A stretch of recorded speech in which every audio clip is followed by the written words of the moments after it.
Kepada sidang jemaat yang dikasihi Tuhan, sebelum lanjut dalam ibadah kita, saya mengucapkan selamat sore, shalom, salam sejahtera buat kita semua. Kiranya berkat Tuhan tetap dilimpahkan kepada kita semua. Kita bersyukur, berterima kasih kita masih bisa berkesempatan untuk bisa beribadah doa pada sore hari ini. Biar kita serahkan hidup kita kepada Tuhan.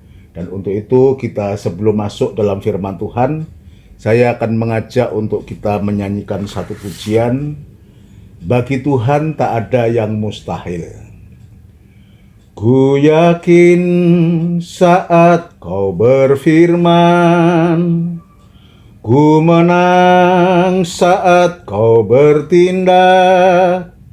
Hidupku hanya ditentukan oleh perkataanmu. Ku aman karena kau menjaga. Ku kuat karena kau menopang. Hidupku hanya ditentukan oleh kuasa-Mu.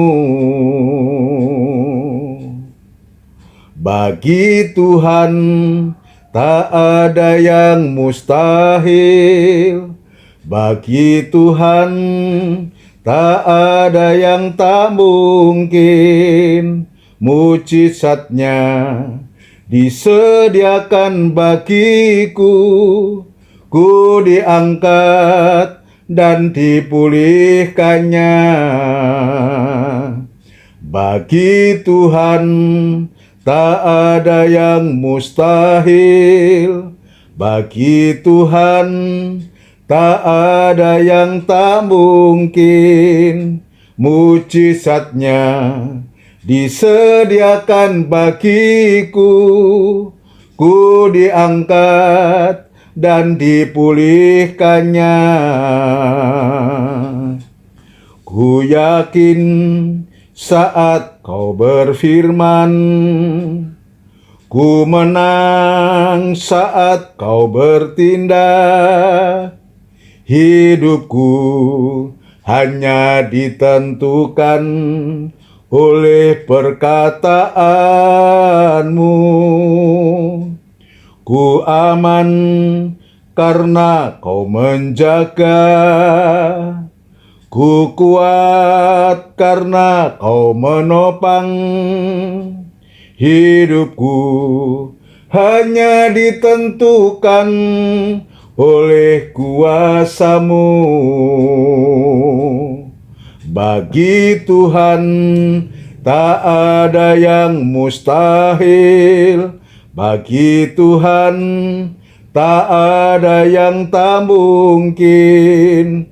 Mujizatnya disediakan bagiku.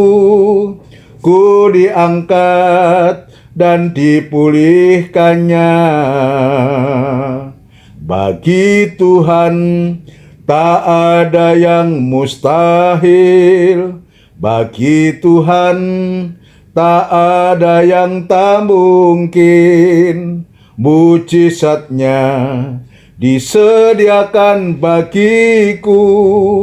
Ku diangkat dan dipulihkannya. Bagi Tuhan tak ada yang mustahil.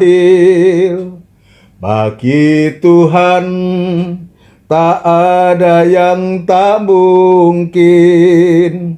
Mujizatnya disediakan bagiku.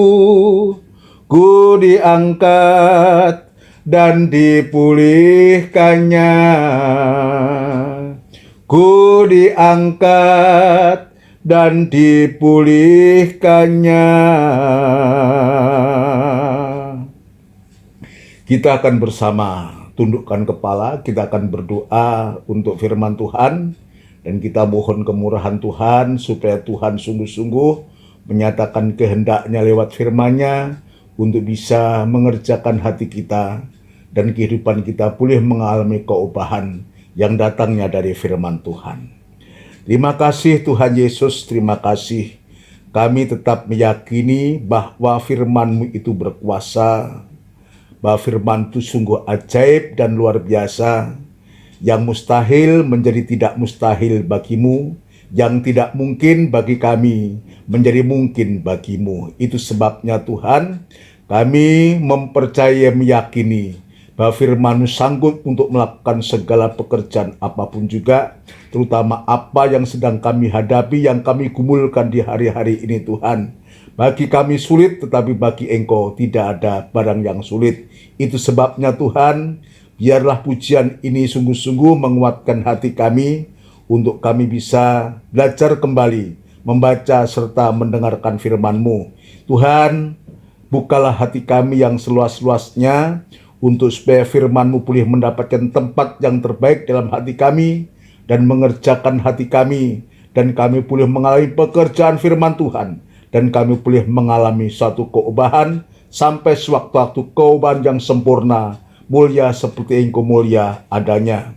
Urapi firman-Mu, dan urapi kami sekalian dalam pengurapan Roh Kudus-Mu yang suci. Namun demikian Tuhan, kami menyadari di saat kami belajar untuk membaca firman-Mu, mendengarkan firman-Mu, kuasa kegelapan dalam bentuk apapun juga coba mengganggu, merintangi dalam ibadah, dalam kami mendengarkan firman-Mu, dan itu sebabnya kami sehati panggil nama-Mu yang penuh kuasa untuk mengusirkan segala pekerjaan setan itu di dalam nama Tuhan Yesus Kristus, darah Kristus yang berkuasa. Terima kasih Tuhan, gereja-gereja lain yang bersamaan beribadah semacam di tempat ini, Tuhan juga memberkati, memakai para hamba-hamba Tuhan, para gembala, para pendeta, dimanapun hamba-hamba-Mu bertugas dalam pelayanannya Tuhan. Engkau memberkati, Engkau pakai dalam pemberitaan firman Allah bersama sidang jemaat-Mu Tuhan, boleh mengalami pekerjaan daripada firman-Mu. Terima kasih Tuhan, terima kasih. Hamba tetap berserah diri kepadamu, biar kemurahan dan belas kasihan-Mu tetap Tuhan nyatakan kepada hamba, untuk mampu menyampaikan firman-Mu dengan benar dan murni Tuhan. Terima kasih Tuhan, terima kasih. Dudukkan kami semua dengan baik, untuk kami belajar menyimak firman-Mu, memperhatikan firman-Mu, sampai firman itu boleh mengerjakan hati kami dan menjadi iman, dan pada akhirnya kami boleh mempraktekkan firman-Mu Tuhan. Terima kasih Bapa, terima kasih, terima kasih. Inilah seru doa permohonan kami, dan kami alaskan di dalam nama Tuhan Yesus Kristus. Haleluya. Amin. Puji Tuhan. Dipersilahkan untuk kita mempersiapkan diri duduk dengan baik untuk kita menyimak firman Tuhan. Sebelum lanjut dalam pemberitaan firman Allah, saya mengucapkan sekali lagi selamat sore, shalom, sejahtera Tuhan kiranya tetap dilimpahkan kepada kita semua. Kita bersyukur, berterima kasih, kita masih mendapatkan kesempatan untuk bisa kita beribadah lewat doa. Ini syaku yang sesungguhnya disertai penyembahan, tapi kita biarlah firman Allah yang kita dengar pada sore hari ini akan mendorong kita masing-masing pribadi untuk membawa kita berdoa kepada Tuhan, bukan saja berdoa untuk meminta sesuatu yang berkaitan dengan kebutuhan kita, saku. Biar doa kita di hari-hari ini kita tingkatkan sampai kita bisa memberi kepada Tuhan, yaitu memberi penyembahan kepada Tuhan. Dan saya meyakini di saat kita bisa menyembah Tuhan, itu sama dengan kita bergaul erat dengan Tuhan. Maka sungguh-sungguh kita akan merasakan hadirnya Tuhan itu. Dan doa-doa penyembahan yang kita lakukan di hari-hari ini, khususnya menjelang kedatangan Tuhan yang kedua kali, buat kita doa penyembahan juga penting, saku. Apalagi di hari-hari ini, di hari-hari sekarang ini, kita banyak mengalami kesulitan, mengalami pergumulan, tapi biarlah kita belajar untuk kita melakukan kehendak Tuhan. Yang melakukan kehendak Tuhan itu hal yang penting buat kita. Kalau kita mungkin yang lalu-lalu sudah terlalu banyak kehendak kita yang kita tonjolkan, tapi biarlah di hari-hari ini kita belajar untuk memperhatikan, untuk melakukan kehendaknya Tuhan. Mari kita akan lanjut dalam pemeriksaan firman Tuhan yang sedang hari-hari ini kita pelajari, saku.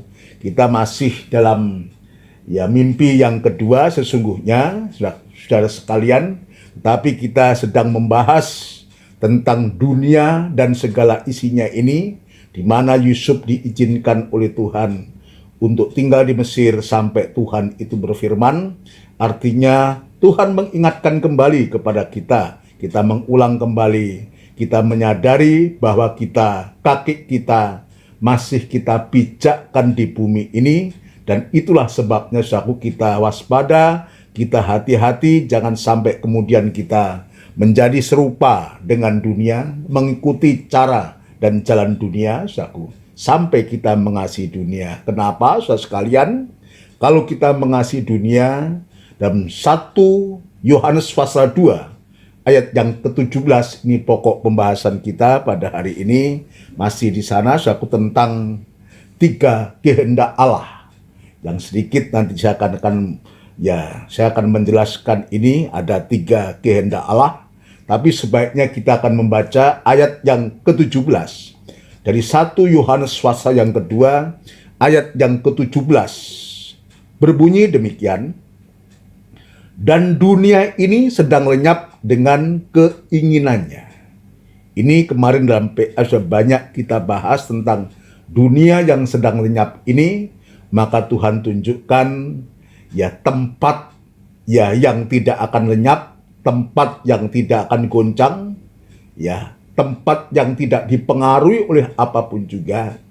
Sebab Tuhan menyediakan tempat yang baru atau rumah. Tempat yang baru bukan di bumi, tetapi di surga. Dalam Yohanes pasal yang ke-14 ayat yang ke-3 dan ayat yang ke-3 jelas mengatakan 2 dan 3, aku pergi untuk menyediakan tempat bagimu.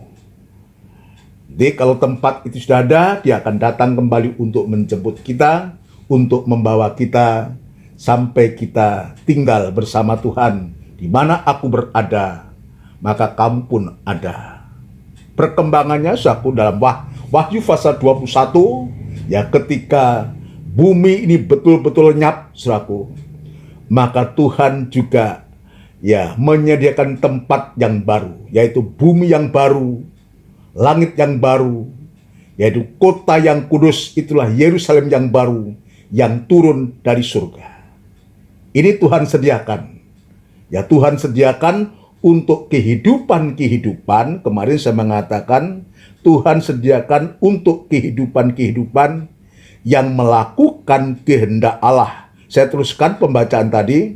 Dan dunia ini sedang lenyap dengan keinginannya. Tetapi orang yang melakukan kehendak Allah tetap hidup selama-lamanya. Di mana kita hidup selama-lamanya? Di tempat yang baru. Bukan di tempat langit dan bumi yang lama. Tapi di tempat bumi yang baru, langit yang baru, di kota yang kudus, itulah Yerusalem yang baru. Di sanalah kita akan tinggal selama-lamanya bersama Tuhan. Dan itu sebabnya, Tuhan mengingatkan kepada kita, kemarin saya mengatakan siapa mereka-mereka ini? Saya mengatakan orang yang melakukan kehendak Allah. Jadi yang tinggal di kota Yerusalem yang baru yang dari Allah ini adalah kehidupan-kehidupan anak-anak Tuhan. Kehidupan anak-anak Tuhan yang melakukan kehendak Allah. Yang melakukan kehendak Allah. Orang-orang yang melakukan kehendak Allah ini adalah orang-orang yang tentu juga menuruti perintahnya. Jadi melakukan kehendak Allah itu sama dengan menuruti perintahnya.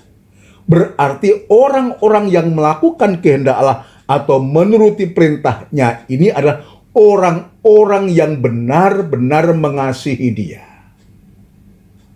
Yaitu orang-orang yang benar-benar mengasihi Dia. Nah, untuk itu, kita akan membaca dalam Injil Yohanes. Injil Yohanes kita akan membaca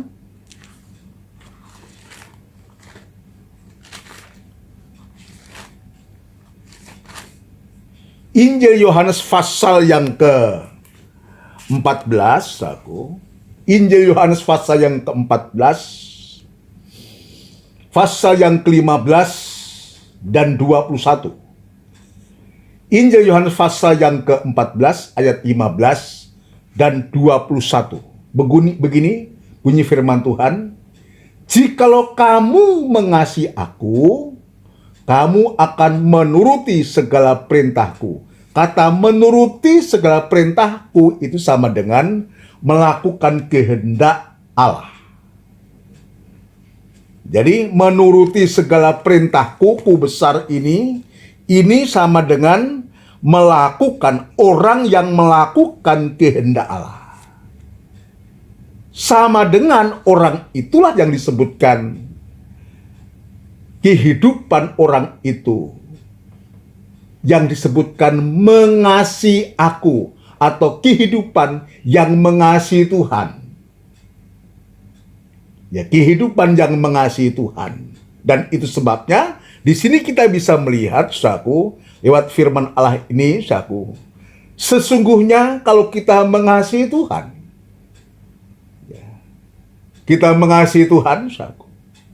Kalau kita mengatakan mengasihi Tuhan, maka tidak sulit untuk kita bisa melakukan segala perintahnya. Tidak sulit untuk kita menuruti segala perintahnya. Dan tulisan Rasul Yohanes dalam suratan 1 Yohanes pasal yang ke-5, saudaraku, bahwa perintah-perintah Tuhan itu tidak berat. Atau sebaiknya kita baca 1 Yohanes pasal yang ke-5, 1 Yohanes pasal yang ke-5.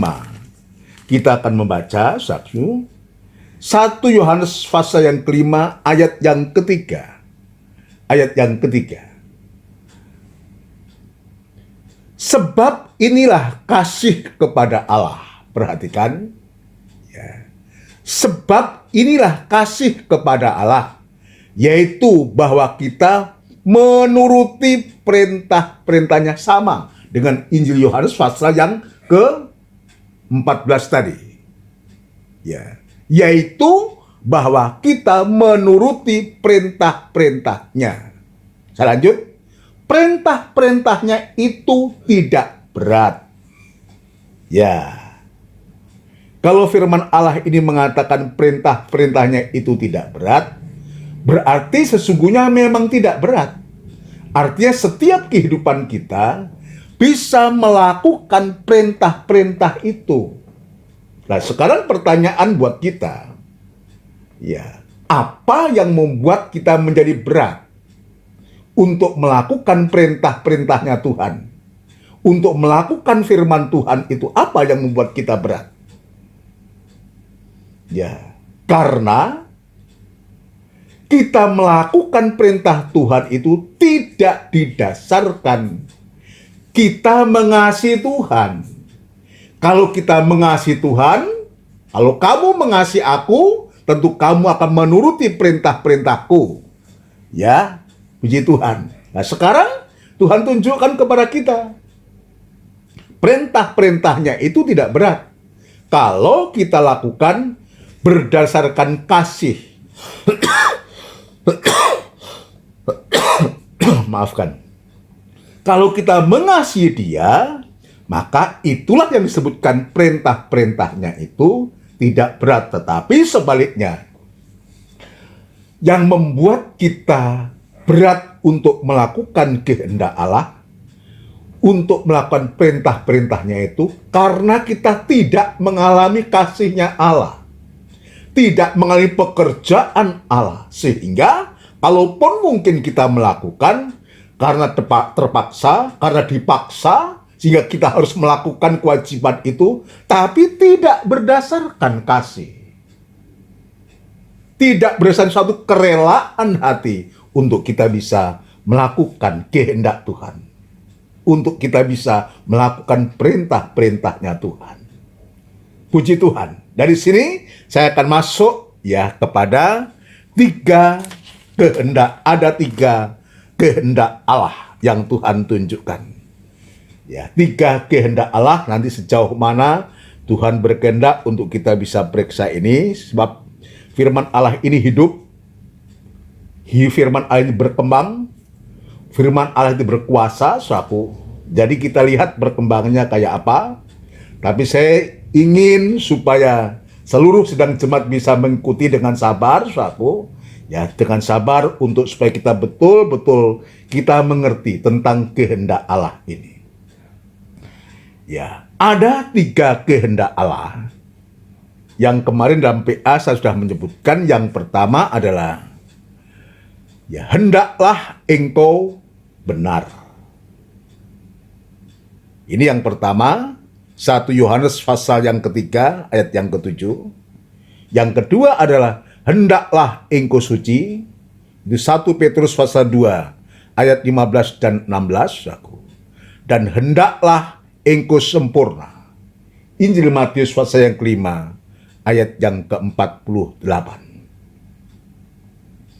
Ini tentang, ya, 3 kehendak Allah yang kita sedang pelajari ini. Kenapa, saudaraku? Sebab kehendak Allah inilah yang sangat terkait erat dengan hidup kekal untuk selama-lamanya. Terkait erat dengan hidup selama-lamanya atau hidup kekal untuk selama-lamanya. Dalam ejaan yang lama, saudaraku, dalam 1 Yohanes pasal yang kedua ayat 17 ini, ya, hidup, ya, tetapi orang yang melakukan kehendak Allah hidup kekal untuk selama-lamanya. Ejaan lama. Jadi ini kehendak Allah ini, tentang kehendak Allah, 3 kehendak Allah ini, ya, sangat terkait erat dengan hidup kekal untuk selama-lamanya. Untuk itu, jalan untuk masuk kehidupan yang kekal untuk selama-lamanya, saudaraku, prosesnya harus melalui jalan ini. Ya, ini proses yang harus kita lewati. Yang pertama, ini yang sedang kita bahas adalah, hendaklah engkau benar, seperti Yesus itu benar.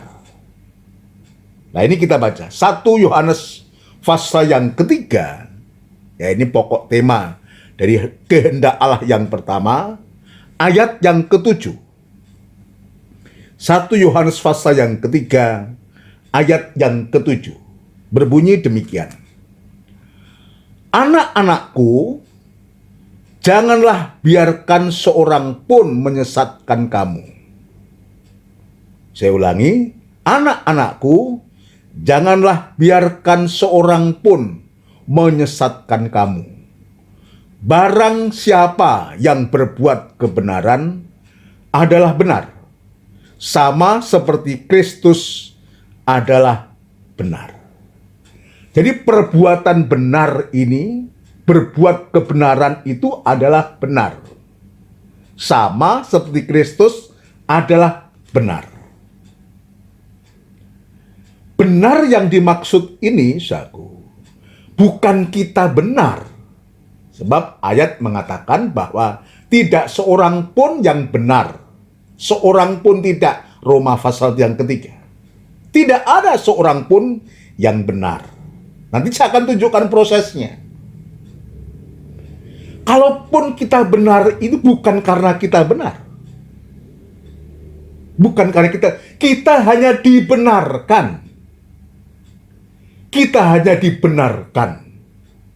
Ya, dalam Roma sebutkan, saku, kematian Yesus itu untuk menebus dosa kita, dan kebangkitannya itu untuk pembenaran kita. Jadi yang membenarkan itu adalah Tuhan. Dari kehidupan yang berdosa, untuk kita mendapatkan satu pertolongan dari Tuhan. Ya, untuk kita mendapatkan pertolongan Tuhan. Nah, itu sebabnya saya akan menunjukkan orang berdosa untuk bisa menjadi benar itu prosesnya bagaimana. Mungkin saudara seringkali saya juga menyebutkan ini karena ini sistem studi, saudaraku. Saya tidak bisa meloncat begitu saja. Saya harus mengurutkan kembali, saudaraku. Nah, bagi kehidupan kita, saudaraku sekalian, orang-orang berdosa ini untuk bisa menjadi benar, itu prosesnya kayak apa? Jadi ada prosesnya. Proses orang berdosa untuk menjadi benar itu adalah yang seringkali saya juga menunjukkan kepada kita semua, maka kehidupan orang berdosa itu, sebab orang berdosa itu kehilangan kemuliaan Allah. Ya, orang berdosa itu adalah seterunya Allah. Ya, dia tidak bisa akrab dengan Allah. Ya, tidak mungkin orang berdosa bisa mendekat kepada Allah. Ya, tetapi Tuhan itu, dia justru mencari orang berdosa ini untuk supaya diselamatkan. Contohnya dalam ibadah minggu atau kemarin sempat saya singgung adalah pemungut cukai. Ampunilah aku orang berdosa ini. Tuhan tolong, tapi Tuhan tunjukkan proses untuk kita. Untuk orang berdosa, untuk supaya bisa menjadi benar ini adalah prosesnya. Yang pertama adalah kita harus berdamai dengan Tuhan. Ya, berdamai dengan Tuhan.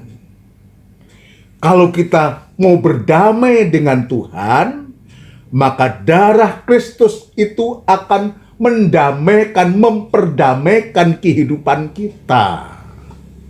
Nanti caranya kayak apa? Ini kita baca dulu. Ya, saya ingat ada dalam suratan Roma pasal yang kelima. Roma pasal yang kelima, saudaraku. Ini prosesnya untuk bisa menjadi benar, saudaraku. Ya, dari kehidupan berdosa untuk menjadi benar, ini prosesnya adalah Roma pasal yang kelima, ayat yang ke-10 dan yang ke-11. Perhatikan baik-baik, saudara, ya. Perhatikan baik-baik, dengar baik-baik, saudaraku. Ayat yang ke-10. Pasal yang kelima, ayat yang ke-10 dan yang ke-11. Sebab jikalau kita, ya, perhatikan. Sebab jikalau kita ketika masih seteru, ya. Kalau orang berseteru itu berarti kan belum damai. Seteru kok, siwaan.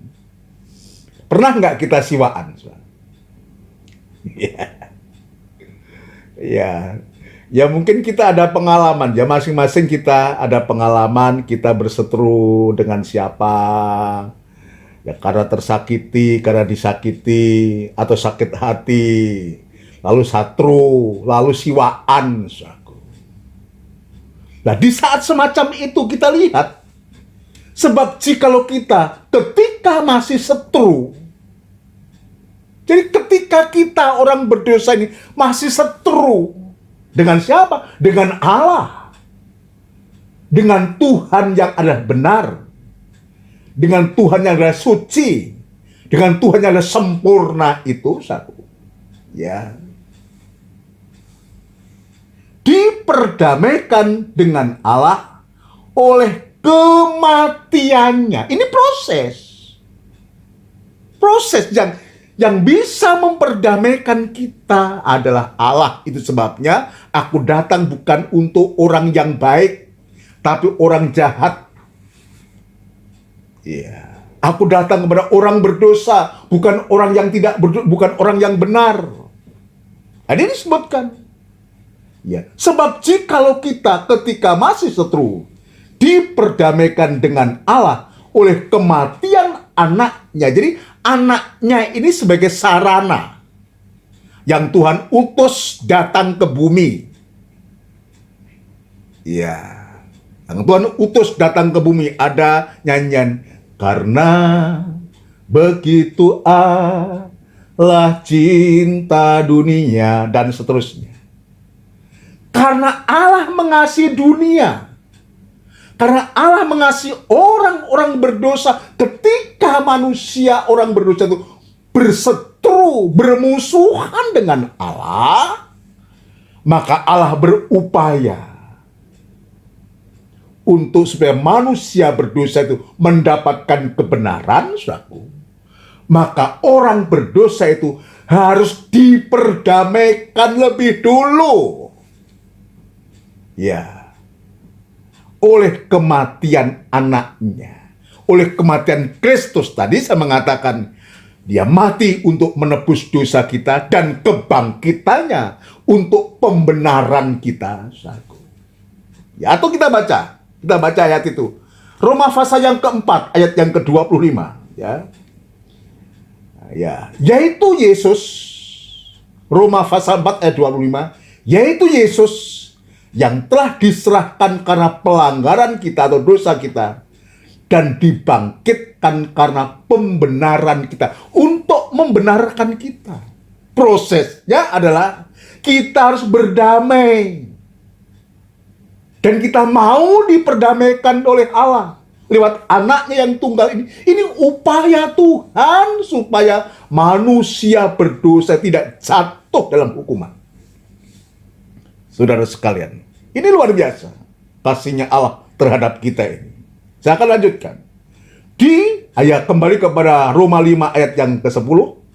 Sebab jikalau kita ketika masih seteru diperdamaikan dengan Allah oleh kematian anaknya, lebih-lebih kita yang sekarang telah diperdamaikan pasti akan diselamatkan oleh hidupnya. Dan bukan hanya itu saja, kita malah bermegah dalam Allah oleh Yesus Kristus Tuhan kita, sebab oleh Dia kita telah menerima pendamaian itu. Jadi ini proses, proses untuk orang berdosa untuk bisa menjadi benar. Lalu caranya bagaimana? Kan harus tahu caranya. Ya, kalau kita mau melakukan sesuatu nggak tahu caranya bagaimana? Maka Tuhan memberikan cara kepada kita, saudara sekalian. Caranya untuk kita bisa berdamai dengan Allah. Allah sudah berupaya untuk mendamaikan kita. Dari pihak kita, saudaraku, maka cara untuk kita bisa berdamai itu adalah kita mengaku bahwa kita orang berdosa.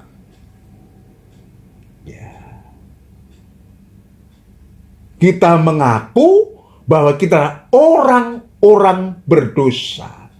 Dalam 1 Yohanes pasal yang pertama, suratan Yohanes pasal yang pertama, suratan 1 Yohanes pasal yang pertama, ayat yang ke-9 lebih dulu. Ayat yang ke-9. Saya akan tunjukkan caranya untuk supaya kita berdamai itu. Ayat yang 9, jika kita mengaku dosa kita. Jadi ini langkah setelah, langkah untuk kita bisa nanti mendapatkan kebenaran itu, kita diperdamaikan dari pihak kita. Ayat 9, jika kita mengaku dosa kita, maka Ia adalah setia dan adil, sehingga Ia mengampuni segala dosa kita dan menyucikan kita dari segala kejahatan. Maka Tuhan membenarkan kita. Kita mengaku, Roma 4 ayat 25 tadi mengatakan, kematiannya itu untuk menebus pelanggaran-pelanggaran kita, dan kebangkitannya itu untuk pembenaran kita. Ketika kita mengakui segala dosa dan kejahatan kita, maka darah Kristus itu mengalir. Darah Kristus itu mengalir, untuk mengampuni kita, sekaligus untuk menyucikan kita, sehingga kita menjadi kehidupan yang benar, saudara sekalian. Dia mengampuni dan Dia menyucikan. Itu artinya apa? Dia mengampuni, Dia tidak mengingat, tidak mengungkit lagi atas dosa dan kesalahan kita. Kita teringat tentang seorang perempuan yang tertangkap berbuat zina. Maka setelah orang-orang banyak itu dia pergi meninggalkan dia. Tuhan Yesus mengatakan, apakah tidak ada yang menghukum kamu? Perempuan ini mengatakan, tidak ada Tuhan. Aku pun tidak menghukum kamu. Sekarang pulanglah dan jangan berbuat dosa lagi. Ini pesan Tuhan. Dia mengampuni, dia menyucikan. Dia mengampuni, dia juga melupakan. Dari pihak kita, ojo dibaleni maneh. Jangan diulangi lagi perbuatan-perbuatan yang seperti itu. Tapi sebaliknya, saudaraku, kalau kita tidak mau mengaku dosa, ya maka Tuhan sebutkan di sana, ketika kita tidak mau mengakui dosa kita, kesalahan kita, pasti kita akan mengalami, saudaraku, atau kita tidak akan mempunyai kebenaran. Tidak ada kebenaran pada kita. Sebab disebutkan, saudaraku, ya ayat yang ke-8 dari 1 Yohanes pasal 1 ayat yang ke-8, jika kita berkata bahwa kita tidak berdosa, maka kita menipu diri kita sendiri dan kebenaran tidak ada di dalam kita. Ayat 10. Jika kita berkata bahwa kita tidak ada berbuat dosa, diulangi ini, maka kita membuat dia menjadi pendusta dan firman-Nya tidak ada di dalam kita. Seringkali saya mengatakan bukan hanya menipu, tapi juga kebenaran itu tidak ada di dalam kita. Dengan kata lain, saudaraku, kita membuat dia menjadi pendusta. Padahal sesungguhnya kalau kita mengaku, dia mengampuni dan menyucikan. Tapi sebaliknya, kalau kita tidak mau mengaku, maka kita menipu diri sendiri. Kebenaran tidak ada pada kita.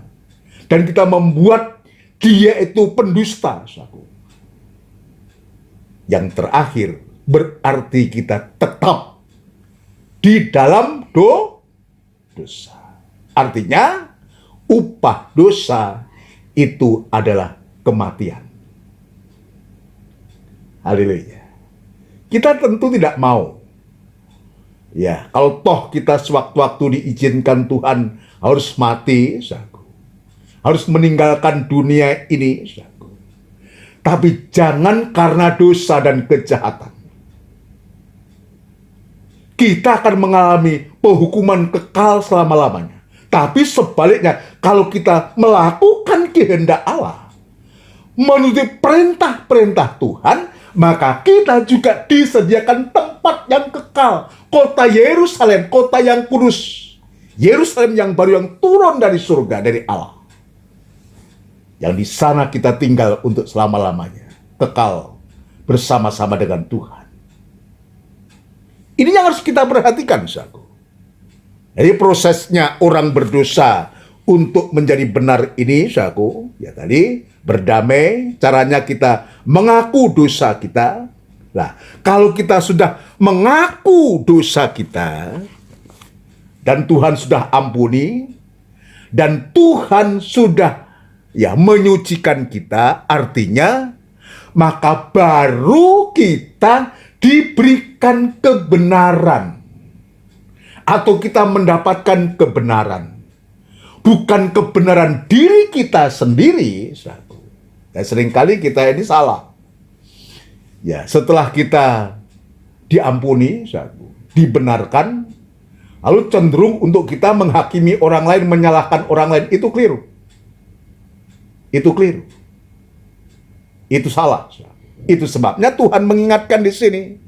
Setelah kita diampuni, kita disucikan, maka Tuhan memberikan kehidupan yang benar kepada kita. Atau kita mengalami satu pembenaran dari Tuhan. Ini yang Tuhan tunjukkan kepada kita. Jadi hari-hari ini, itu sebabnya biar ini menjadi suatu hal yang luar biasa buat kita. Sebab ini landasan. Kalau benar aja nggak ada, bagaimana kita mau sempurna? Landasan ini harus benar. Betul-betul pengampunan, pendamaian, lewat kita mengaku dosa itu betul-betul terjadi. Dan Tuhan betul-betul ampuni. Dan Tuhan betul-betul juga menyucikan kita, memberikan kehidupan yang benar kepada kita. Lalu lanjutnya bagaimana? Saudara sekalian, kalau kita sudah menjadi kehidupan yang dibenarkan, saudara sekalian, saya ulangi, kalau kita menjadi kehidupan yang sudah dibenarkan oleh karena pengampunan dan penyucian tadi, maka kehidupan itu baru diisi dengan iman, saudara sekalian. Benar dulu baru iman, baru beriman. Ya, benar dulu baru beriman. Tuhan berikan iman. Jadi yang memberi iman itu bukan orang, bukan pendeta, bukan gembala, bukan katanya si A, katanya si B, bukan. Yang memberi iman itu adalah Tuhan. Lewat kita mendengar firman. Kalau kita sudah dibenarkan oleh Tuhan, ya harusnya kita bergairah untuk membaca firman. Bergairah untuk mendengar firman. Dengan kata lain, bergairah untuk beribadah. Ibadah yang tujuannya untuk mencari firman, untuk mendengarkan firman Allah. Bukan ibadahnya setor muka, sudah bukan. Bukan hanya sudah dilihat, diperhatikan, bukan. Tapi ibadah yang dalam hati kita ada kerinduan untuk bisa mendengarkan firman Allah. Melalui kita mendengar firman Tuhan, melalui ibadah-ibadah yang Tuhan sediakan ini, saudara sekalian, maka Tuhan di sana memberikan iman itu kepada kita, saudara sekalian. Ya, jangan salah, kadang-kadang kita beribadah itu punya motivasi lain. Ya, mendengarkan firman itu, ya melayani ibadah itu ada maksud-maksud tertentu. Hanya sekedar ingin supaya diberkati, tidak salah. Ya. Hanya sekedar untuk supaya masalahnya bisa selesai, tidak salah, memang harus demikian. Tapi bukan tujuan dari ibadah. Kalau kita ibadahnya tujuannya seperti itu, maka nanti kalau sudah diberkati, kita tidak akan ibadah. Kalau ibadah tujuannya hanya untuk penyelesaian masalah, kalau masalah selesai, kita tidak akan setia beribadah. Tapi sebaliknya, kalau kita beribadah tujuannya untuk kita mendengarkan firman Allah, lewat khotbah-khotbah yang disampaikan oleh hamba Tuhan siapapun juga, itu tujuannya untuk kita mendengar firman Allah, untuk kita mengerti firman Allah, sampai kita menuruti perintah-perintah Tuhan. Nah, di saat miskin pun, di saat kita ada masalah pun, kita tidak akan terpengaruh. Atau kita sudah diberkati sekalipun, sudah nggak ada masalah sekalipun, kita tetap setia beribadah. Karena tujuan ibadah kita, tujuan pelayanan kita itu karena Tuhan. Bukan karena hal-hal yang lain. Itu sebabnya Roma pasal yang ke-10, di sana Tuhan tunjukkan kepada kita, Roma pasal yang ke-10, ayat yang tidak asing buat kita, tapi tidak mengapa, kita akan membaca ayat yang ke-17. Ya, tadi saya mengatakan kalau kehidupan itu sudah benar atau dibenarkan, mendapatkan pembenaran, maka Tuhan juga yang akan memberikan iman. Ayat 17. Jadi iman timbul dari pendengaran, dan pendengaran oleh firman Kristus. Nah, ini harus kita perhatikan betul, saudara. Iman timbul dari pendengaran, dan pendengaran oleh firman Kristus. Bukan hebatnya seorang pendeta gembala menyampaikan firman Allah. Dia hanya alat, saudaraku. Tapi sejauh mana kita mendengarkan firman Allah, ya, mendengarkan firman Kristus itu, ya, sama halnya, sama dengan kita mendengarkan pribadi Yesus yang sedang berkata-kata. Firman Kristus. Kristus yang berfirman. Ini yang harus kita sungguh-sungguh perhatikan, saudaraku. Iman timbul dari pendengaran, bukan katanya orang. Ya. Jadi sendiri harus datang.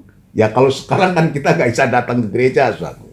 Ya, kita lewat siaran semacam ini, ya, atau siaran langsung atau siaran tunda, saudaraku.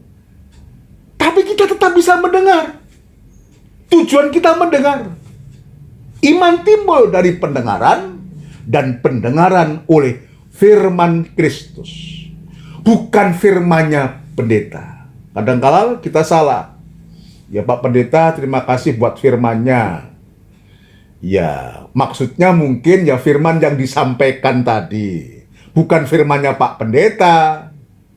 Ya, jangan salah. Jadi firman yang disampaikan tadi, bukan firmannya Pak Pendeta. Pak Pendeta itu hanya membaca firman Allah, menyampaikan firman Allah, tapi yang punya firman itu adalah Yesus sendiri. Dan firman itu adalah pribadi Yesus sendiri di dalam Allah. Allah di dalam Yesus itu. Ini, saudaraku, ya, yang kita bisa melihat betapa Tuhan itu, ya, untuk membentuk kehidupan kita, ya, untuk supaya kita betul-betul, ya, menjadi kehidupan yang benar. Sampai sewaktu-waktu 1 Yohanes pasal yang ketiga tadi, saudaraku, ya, sama seperti Kristus adalah benar.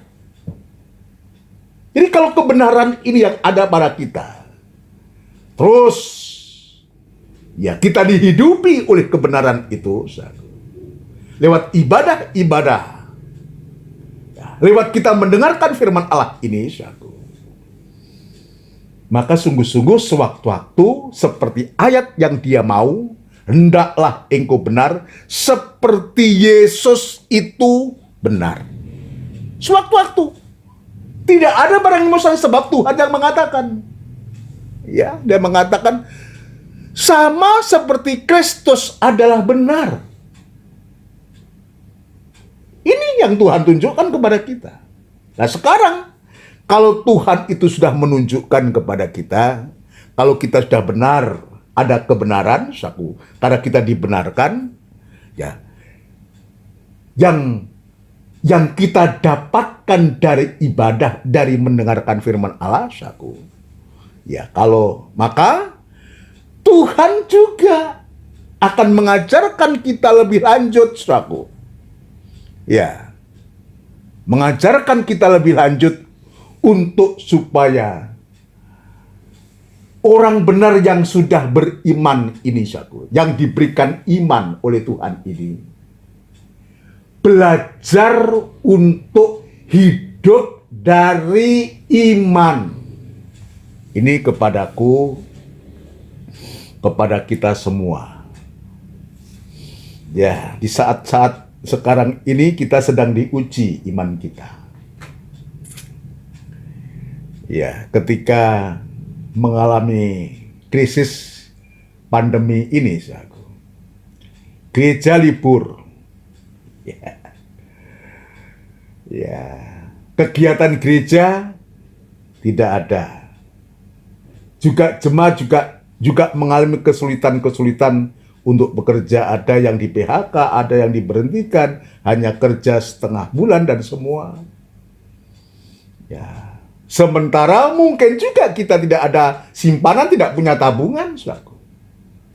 Nah, kita diuji. Di saat semacam itu, apakah masih ada iman yang ada pada kita? Kita harus bisa membuktikan. Orang benar itu harus hidup dari iman. Sebab orang benar inilah yang diberikan iman. Atau iman itu diberikan kepada orang yang benar ini. Nah, sekarang ketika kita menghadapi krisis, ya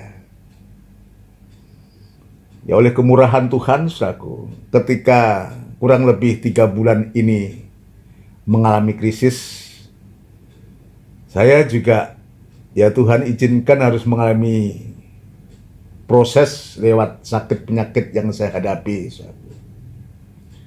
Ya jujur saja tidak sedikit biaya hidup yang harus dikeluarkan, saudaraku. Ya, saya juga sekarang sadar, ternyata tinggal di rumah itu justru pengeluaran lebih banyak daripada biasa saya berkegiatan, saudaraku. Apalagi harus beli ini, alat ini, obat itu, dan semua, saudaraku. Tapi oleh kemurahan Tuhan juga, dan Tuhan itu mencukupkan segala sesuatu. Ada saja, melalui siapa saja. Baik dalam bentuk keuangan, baik dalam bentuk makanan, baik dalam bentuk bahan-bahan pokok, saudara. Ada saja. Tanpa harus meminta. Apalagi telepon ke jemaat, aku kurang beras. Aku kurang uang, nggak ada uang. Dan itu sekali lagi, saya tidak melakukan itu. Belajar. Hidup dari iman. Iman saya mungkin beda dengan saudara. Kalau iman saya adalah ketika saya diberkati, saya mengumpulkan. Nyelengi, bukan celeng, saudaraku. Nyelengi. Menabung, saudaraku.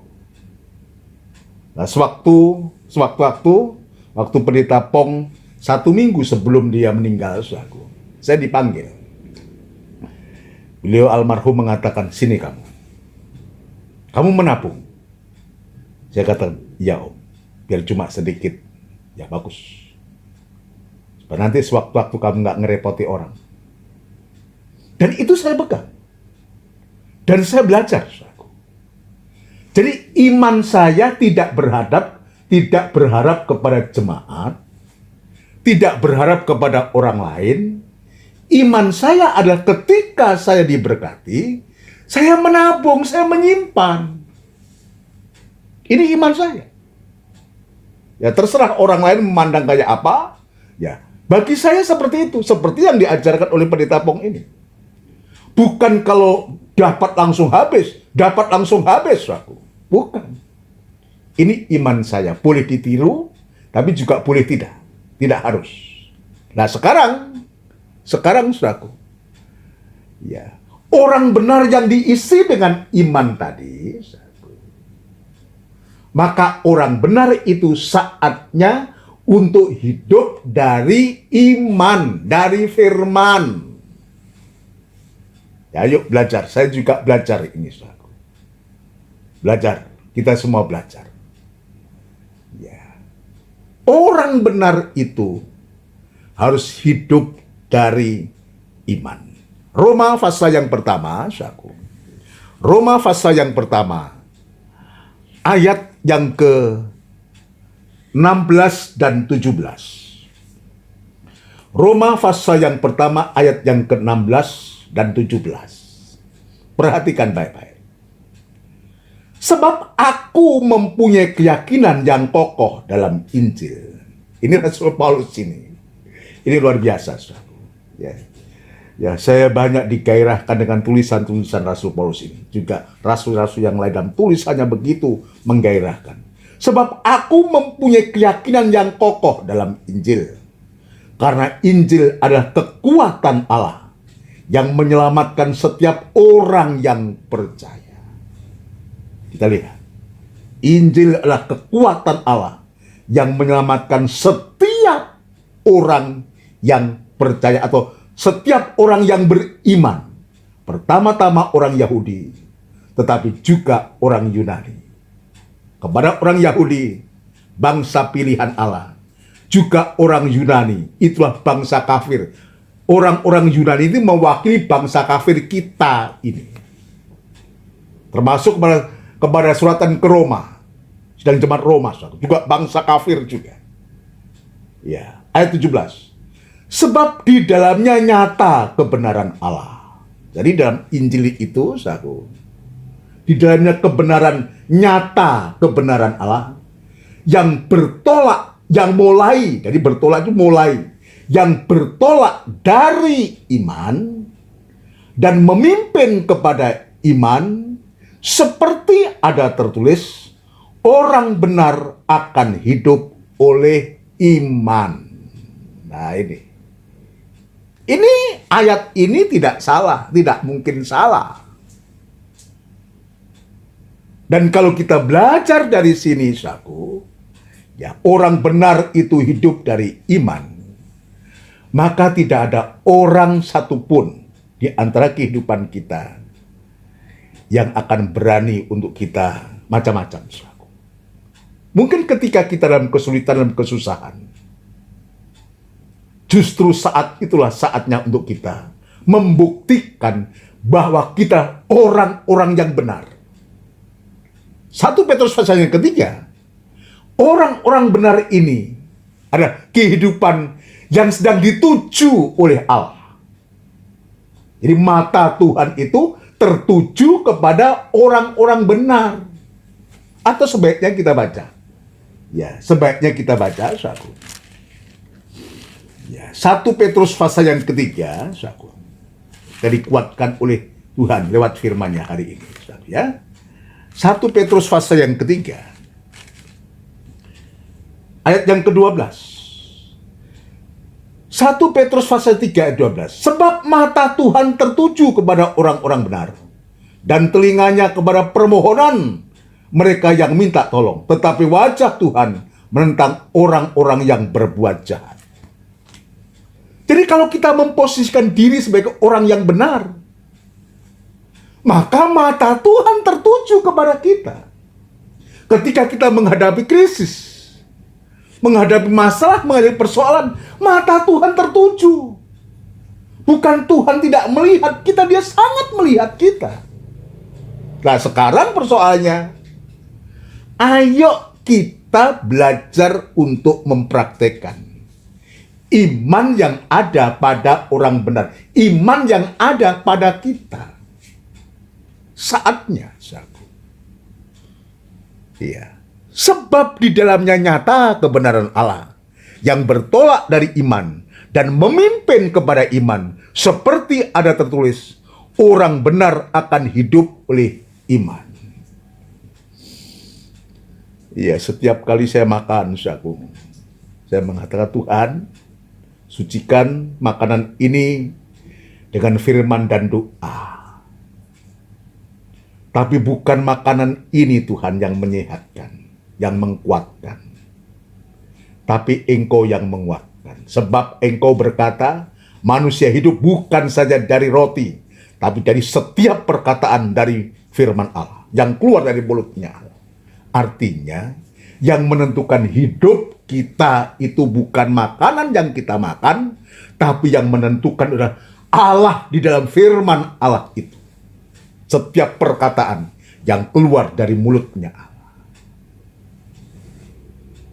Orang benar akan hidup oleh iman. Biar kita semua belajar dalam hal ini. Saya akan selesaikan ini, sedikit, saudaraku.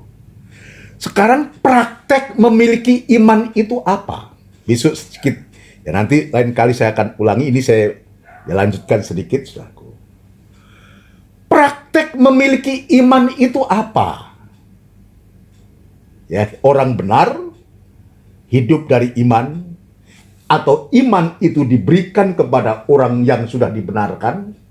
Ya, jadi benar ini adalah dibenarkan, iman diberikan kepada orang yang benar ini.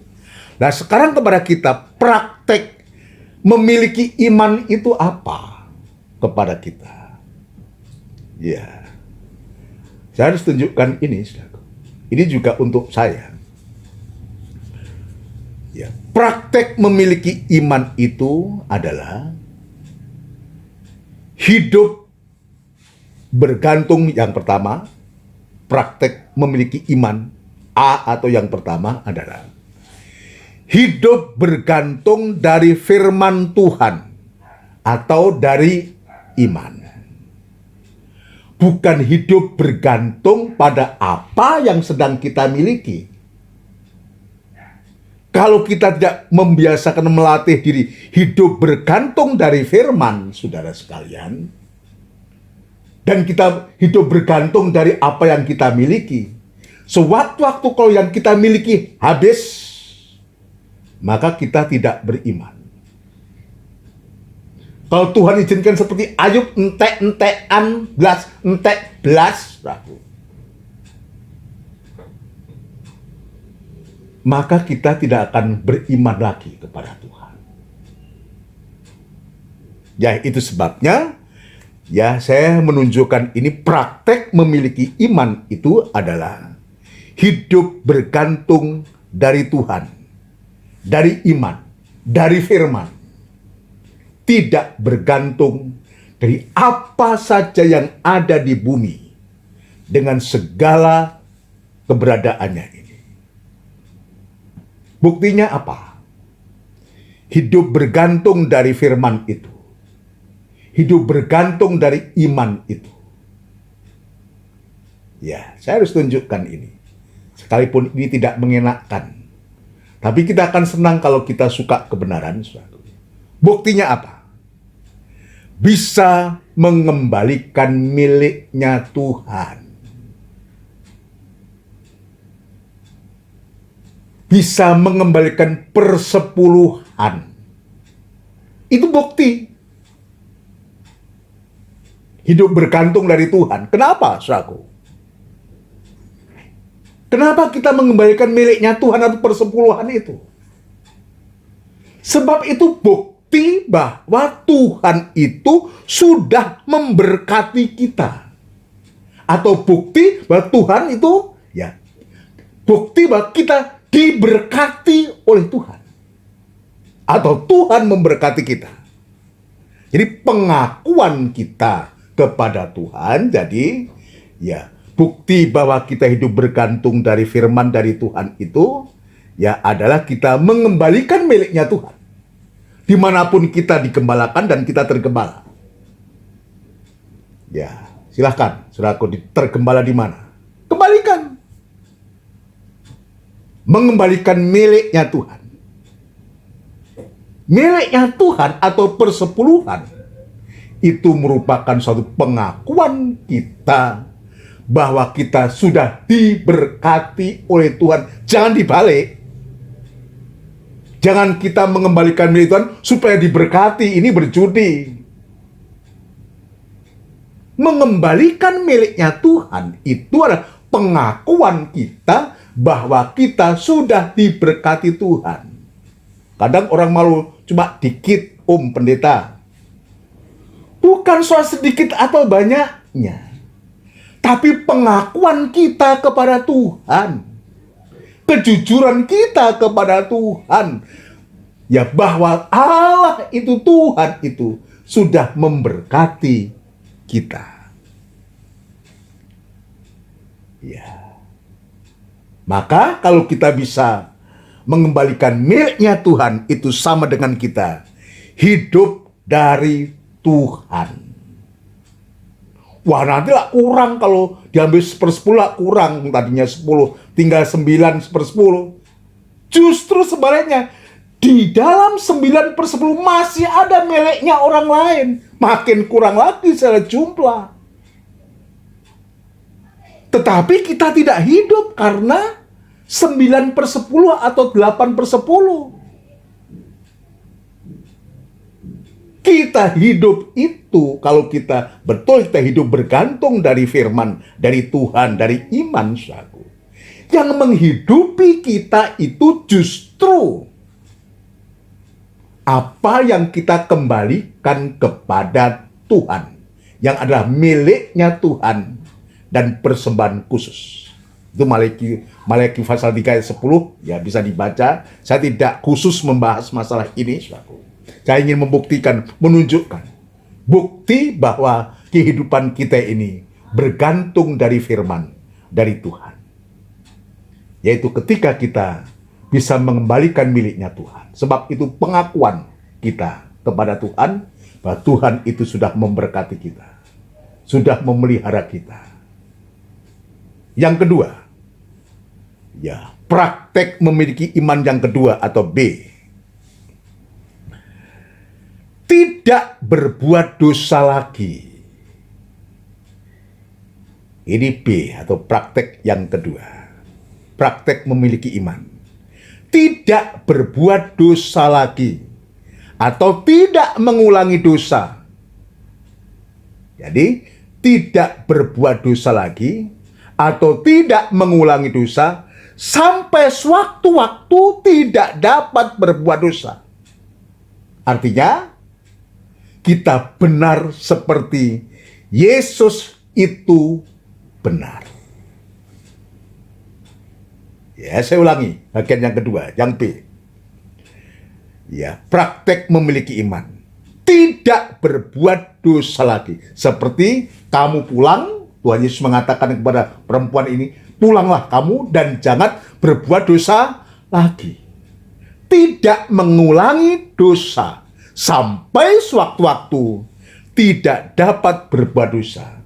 Artinya, benar seperti Yesus benar. Puji Tuhan, saudara sekalian. Kita baca ayat yang terakhir.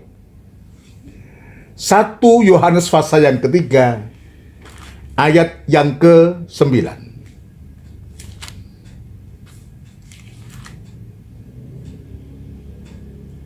Atau saya baca lebih baik ayat yang ke-7, ya, mengulangi tadi, itu lebih baik. Nanti penekanannya ayat yang ke-9 untuk bagian ini. Anak-anakku, janganlah biarkan seorang pun menyesatkan kamu. Barang siapa yang berbuat kebenaran adalah benar, sama seperti Kristus adalah benar. 8. Barang siapa yang tetap berbuat dosa berasal dari iblis, sebab iblis berbuat dosa dari mulanya. Untuk inilah anak Allah menyatakan dirinya, yaitu supaya ia membinasakan perbuatan iblis itu. Setiap orang yang lahir dari Allah, perhatikan ayat 9 ini penekanannya. Setiap orang yang lahir dari Allah tidak berbuat dosa lagi, sebab benih ilahi tetap ada di dalam dia, dan ia tidak dapat berbuat dosa lagi, karena ia lahir dari Allah, sama dengan benar seperti Yesus benar. Ia tidak dapat berbuat dosa lagi. Dengan kata lain, benar seperti Yesus benar adanya. Inilah kehendak Tuhan. Yang pertama, saku, hendaklah engkau benar seperti Yesus itu benar. Dan Tuhan sudah begitu gamblang menjelaskan kita prosesnya, prakteknya, buktinya. Ya biar kita imani. Kita mau belajar, saudaraku. Tuhan itu tidak pernah merugikan kita. Ya, Tuhan itu tidak pernah menyusahkan kita. Tuhan menginginkan supaya setiap kehidupan kita sampai sewaktu-waktu bisa benar seperti Dia benar adanya. Mari kita akan mengakukan satu pujian dalam buku Psalm 74, firman-Mu agung. Betapa, oh Tuhan, firman-Mu agung, memancarkan kehidupan manusia.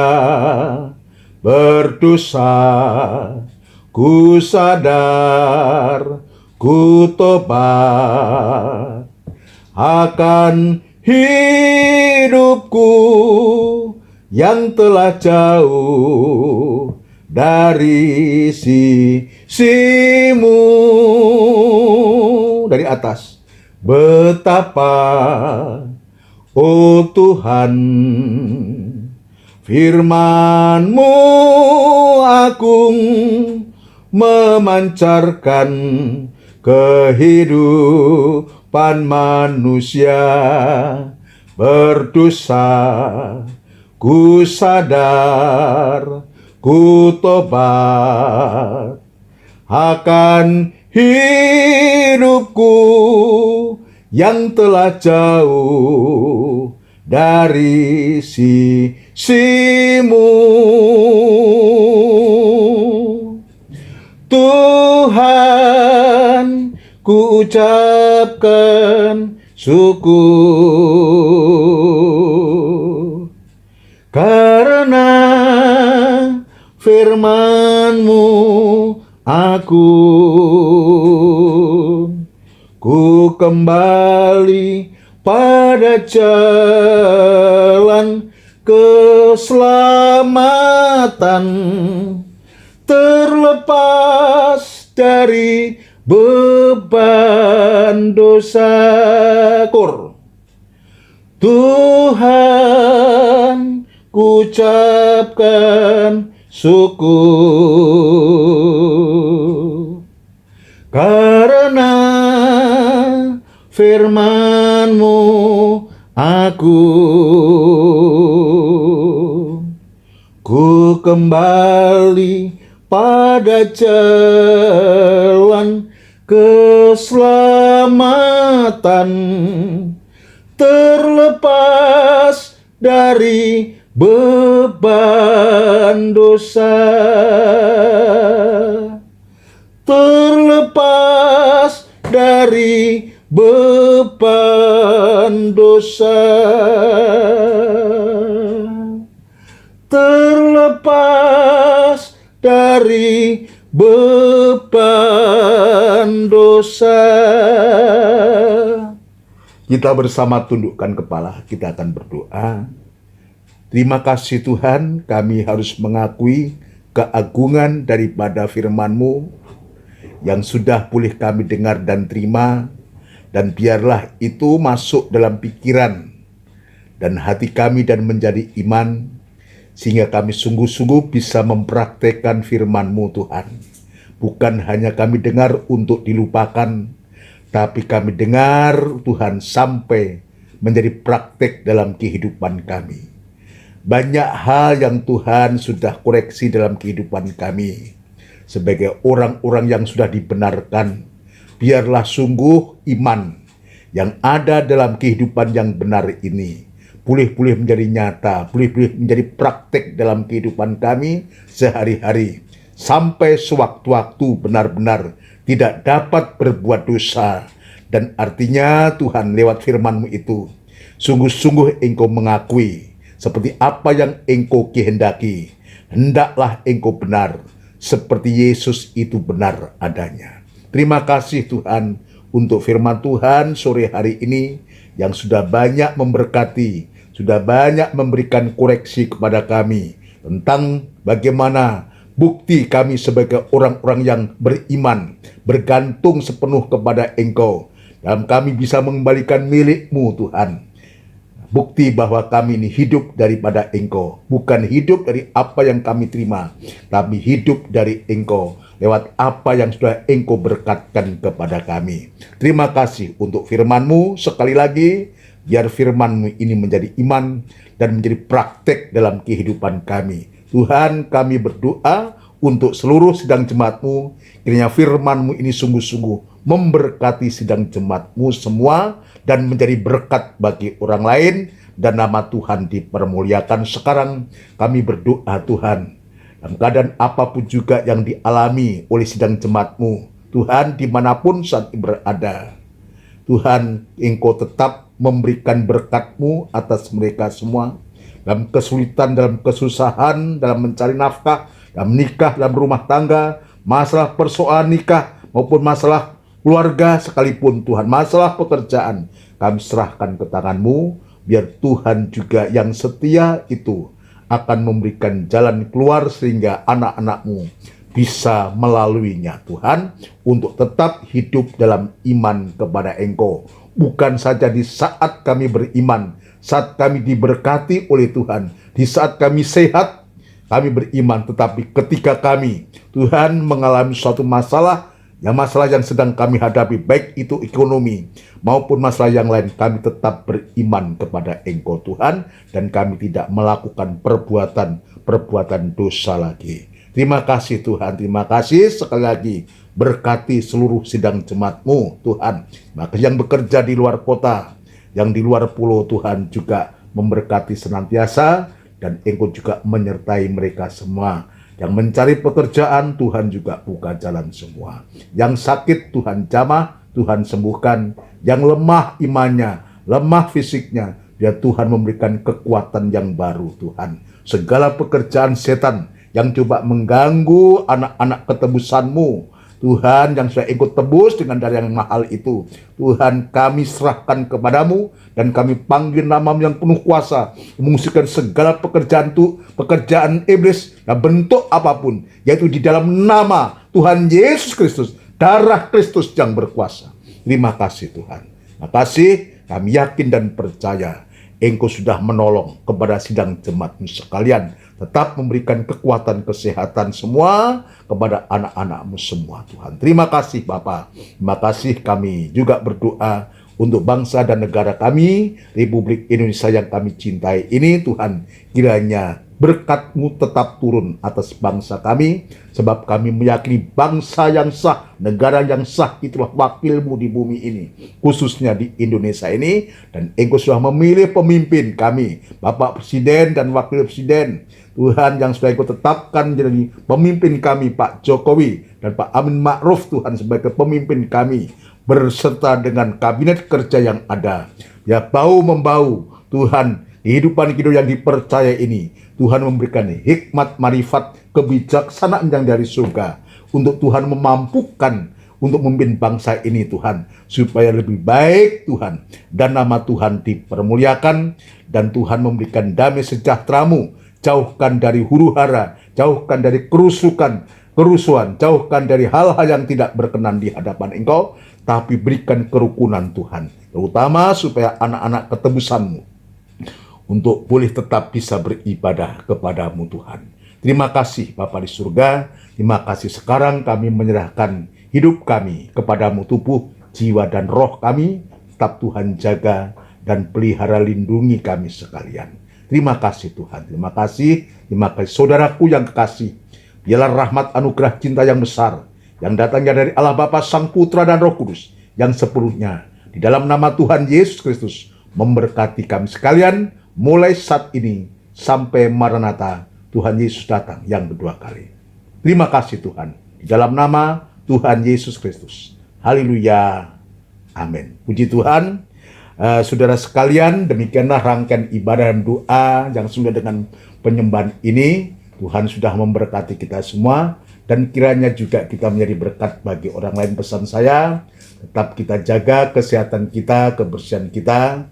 Kita juga tetap kita saling menyapa lewat WA atau lewat apapun juga, saling mendorong, saling menguatkan, terutama kita saling mendoakan satu dengan yang lain, supaya sewaktu-waktu jika sudah sewaktunya Tuhan, seizin Tuhan, kita bisa kembali dalam ibadah di gereja kita, di tempat ibadah kita yang sudah ada, yang selama ini sudah kita gunakan selama ini. Kita berdoa supaya Tuhan buka jalan, Tuhan menyiapkan segala sesuatunya.